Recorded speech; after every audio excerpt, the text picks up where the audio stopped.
جو میں بار بار ان کو کہتا ہوں کہ میں این آر او نہیں دوں گا، یہ کیا اس کا مطلب کیا ہے؟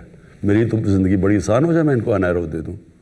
انہوں نے ایک دوسرے کو این آر او دیا تھا نا، تو انہوں نے جب 10 سال میں ملک کے قرضے 4 گنا زیادہ بڑھے تھے تو کوئی کسی کو تو نہیں پوچھ رہا تھا کہ یہی نیب تھی جو آج کہہ رہے قانون بدلو۔ نیب بھی ان کو نہیں تنگ کر رہی تھی کیونکہ اب مل ملا کے چوری کر رہے تھے، تو آج اگر یہ کر دیں تو ایشو تو ختم ہو جاتا ہے، میرے تو بڑے آرام سے زندگی گزر سکتی ہے۔ لیکن پاکستان کی تباہی ہے۔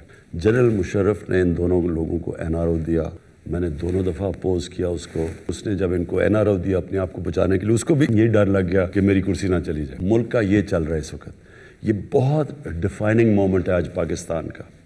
ساری گیم یہ چل رہی ہے کہ کیا ہم گھٹنے ٹیکتے ہیں ان سارے مافیا کے سامنے، یا ہم سٹینڈ لے لیتے ہیں اور یا یہ تھریٹن کریں گے، بلیک میل کر کے ملک کو گرا دیں گے۔ یہ جو پاکستان فوج کے خلاف زبان استعمال کر رہے ہیں، یہ پاکستانی فوج کو یہ کہنے کی کوشش کر رہے ہیں کہ آپ ایک الیکٹڈ گورنمنٹ کو گرا دیں، اور پھر یہ ساتھ کہہ رہے ہیں کہ اگر پاکستانی فوج نہیں گراتی تو فوج کو کہہ رہے ہیں کہ جنرل باجوہ کو گرا دیں۔ وہ جو نواز شریف بیسکلی یہی کہہ رہا ہے نا کہ فوج کو کہہ رہا ہے کہ باجوہ کو اور آئی ایس آئی چیف کو گرا دو۔ یہ کبھی میں نے اپنی زندگی میں پاکستان میں سویلین گورنمنٹ کے دوران کسی کو فوج کو اٹیک کرتے ایسے نہیں دیکھا، یہ کبھی نہیں ہوا۔ پہلے مارشل لاز کے دوران ہوتا ہے، جب مشرف تھا تو اٹیک کرتے تھے فوج، کیونکہ مشرف آرمی چیف بھی تھا، پریزیڈنٹ بھی تھا۔ ضیاء کو کرتے تھے لیکن تب میڈیا کے اوپر کلیم ڈاؤن تھا۔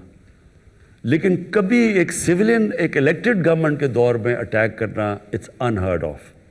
اور ان کی کوشش کیا ہے کہ فوج کے اوپر اتنا پریشر ڈالیں، اس کو اتنا مجبور کریں کہ وہ گورنمنٹ کو گرا دیں، کیونکہ وہ ڈیسپریٹ ہو۔ پہلے انہوں نے سمجھا گورنمنٹ گر جائے گی، پہلے وہ 2 مہینے 3 مہینے 4 مہینے، جب گورنمنٹ سروائیو کر گئی ہے تو اب وہ یہ ڈیسپریشن کی اینڈ ہے کہ جب GHQ چلے جائیں گے۔